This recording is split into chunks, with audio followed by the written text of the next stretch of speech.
Welcome to English Training. Today's news in English.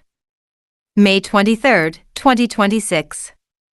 Let's begin. Global oil stockpiles are moving close to a critical level of less than 100 days of demand. The warning is increasing pressure on Japan to strengthen energy conservation while securing stable supplies from overseas.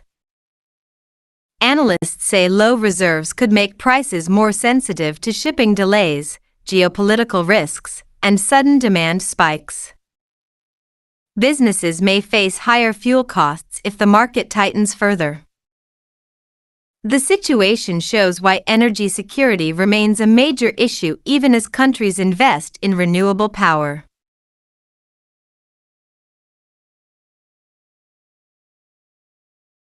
Meta is facing backlash after a radical shift toward artificial intelligence that includes large job cuts and stricter employee monitoring.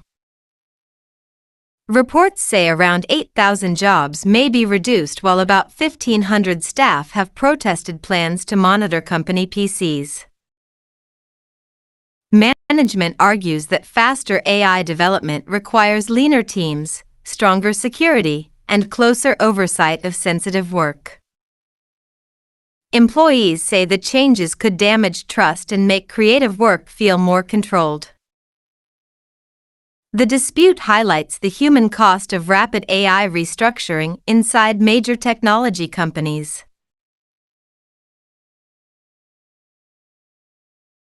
GoPro is weighing a possible sale as weak revenue and tougher competition put pressure on the action camera maker.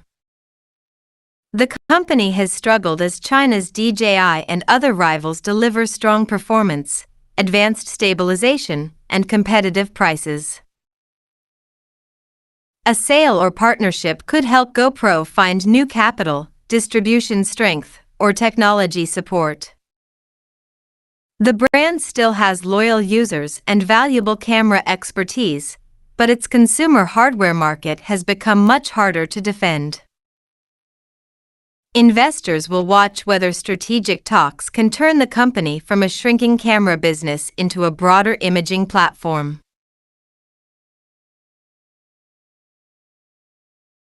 NTT Docomo is racing to fix network issues after service problems frustrated customers and raised questions about reliability.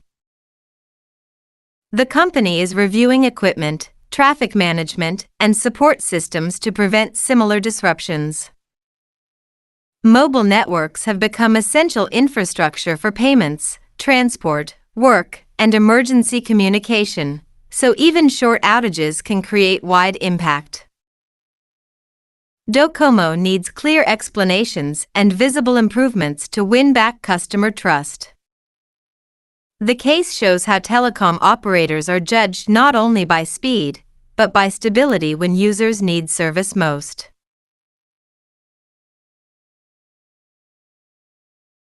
Ku ra Sushi is using AI-assisted fish farming to secure a more affordable supply of mackerel for its restaurants. Remote feeding systems let workers check fish by smartphone and adjust feed based on appetite, size, and sea conditions.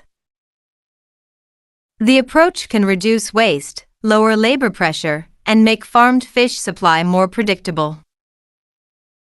For restaurants, stable sourcing matters as seafood prices rise and wild catches become less reliable. Ku ra Sushi hopes technology can keep popular menu items available without pushing prices too high. That's all for today. Thank you for listening, and see you tomorrow. Don't forget to subscribe for daily news in English.